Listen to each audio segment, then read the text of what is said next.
We're getting a lot of data points, you said that earlier, about inflation too. And gold made a move, finally. It made some people are surprised it hasn't made more of a move. And I think you can go back, I don't know, can you go back a decade? Probably, and we're a little changed.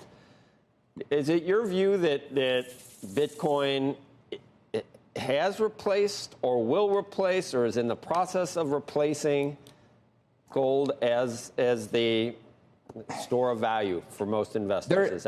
There's a war. Yeah, there's a war for non-sovereign bearer instrument store of value.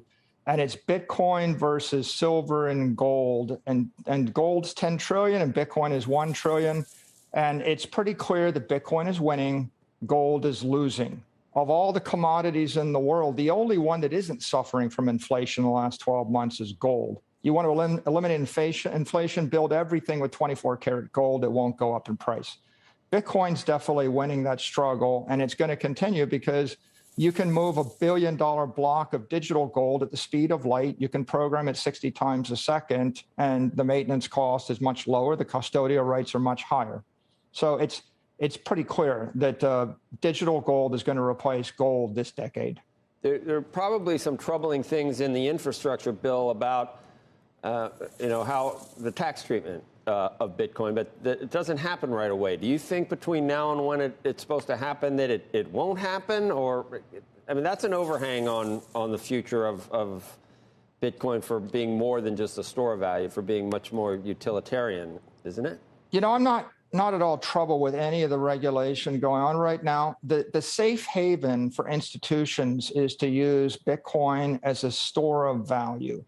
Bitcoin's the only ethical, technical, and legal safe haven in the entire crypto ecosystem, right? It's more technically secure because of the ASICs and the proof of work mining. It's more politically secure because of the support for the miners by the politicians in every jurisdiction. It's more ethically secure because it is universally acknowledged as common property.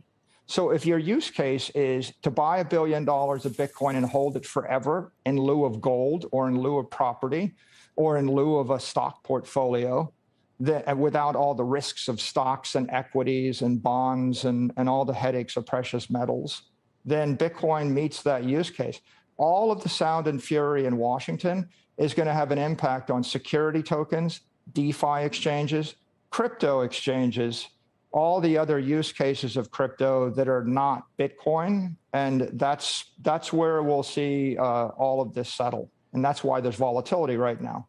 So if you were to try to look at the eventual adoption of Bitcoin and divide whatever that is by 21 million, what number do you think is realistic in the future? And I don't know whether people should never try to do a target and a time for when you hit the target because you can't get both right. But what you think it's worth $1 million a coin someday, Michael? The big idea is every currency in the world collapses into the U.S. dollar stable coin, and the U.S. dollar is the universal medium of exchange for the world.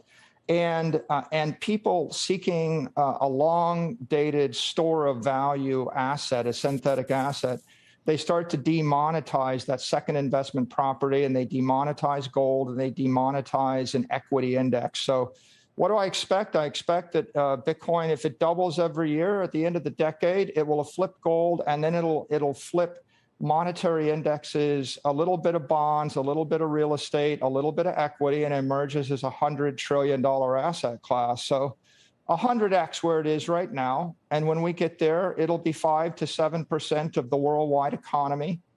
The US dollar will probably replace 150 currencies. Maybe there'll only be 2 or 3 left. There might be the euro, the CNY, the dollar. Everything else is probably going to disappear.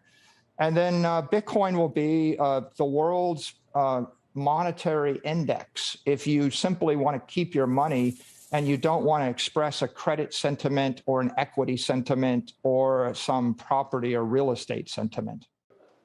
Shepard Smith here. Thanks for watching CNBC on YouTube.